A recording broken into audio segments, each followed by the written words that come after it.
Welcome back to the Crochet Crowd, as well as my friends at yarnspirations.com. Today's the mistake stitch. Yes, you heard that right.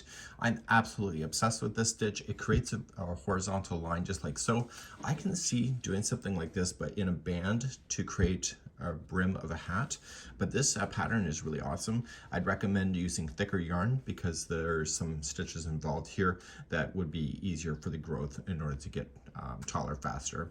So without further ado, let's go. If you would like to change the size of this, it's multiples of 2 and then add 1 at the end of the chain. Let's begin. Okay, let's begin. You can do any multiples of 2 and then add 1 at the end of the chain. So we'll go 1, 2, 1, 2, 1, 2, 1, 2, 1, 2. When you're happy with the length of the chain, you could just lay it down on something to match something if you want to do a blanket or whatever. And just make sure you just add 1 more chain at the end, and then you'll have the balance to be able to create this pattern. Let's begin row number 1. Second chain from the hook, I want you to place in a half double crochet, and I'm going to use the back hump of the chain. And so I'm going to go 1, 2, and half double crochet into that. In the next chain, I want to just do a slip stitch. So just take it easy with those slip stitches. You can be a little bit tight with slip stitching. Just be consistent with how it's going to lay out. The next one is a half double crochet. And then the next one is a slip stitch. So you're going to alternate between the stitches. The last stitch in the end of the row should be a slip stitch if your counts are right. And I will see you at the end of the row in just a moment. Coming to the end of the chain, the last one is a slip stitch, and that's just a matter of keeping in sync with the pattern. So we're now going to start the next row, number 2, and when we start this, every row now going forward is going to be the same, starting with how I'm about to show you. Let's begin row number 2. Whenever you start a row in this particular sample, and anytime you're doing this, you're going to only chain 1, and in the very first stitch here, this is going to be a half double crochet. I want you to be able to identify these stitches. The first one here was a slip stitch because that's how we ended. This one here, see how it's leaning up on an angle? This is a half double crochet. So it's a slip and then a half double crochet. And if you can identify that, you'll save yourself a lot of grief.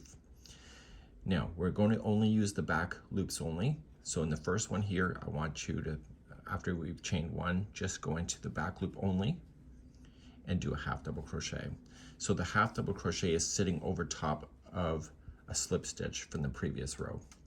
So this one here is a half double crochet here, so we're only going to make this one now a slip stitch.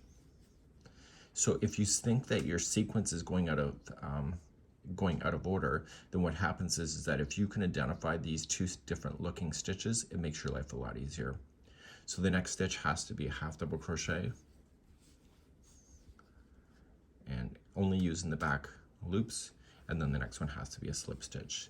And you're alternating between the 2 stitches, and it makes it opposite to the look below. And when you're using the back loops only, you're creating the ridges that you saw within the original sample.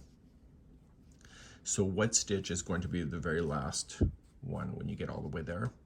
It will always end with a slip stitch.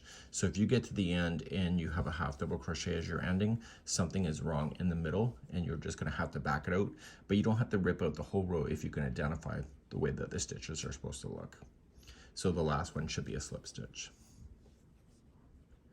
So you're going to turn your work and begin the next row. So you're going to only chain 1. So the slip stitch was last, so therefore the half double crochet is first. It's always going to be first. And the next one is right here, and this is a slip stitch, also using the back loops only. So this creates a really neat idea. I think in a brim of a hat, this can be one of those ones that provides stretch, and I'm actually really quite excited about this stitch. It's something I just learned, and I've seen a lot of things within my years of crochet, but the stitches actually has my curiosity. And so you can see I have a lot smaller sample than I did before, but this could be the rim going this way of a hat, and it'd be kind of neat. So this here is the mistake stitch. You can go as big as you want to go and where you feel like it, and this is a great example of creativity with the mistake stitch with crochet. We'll see you and have a good day.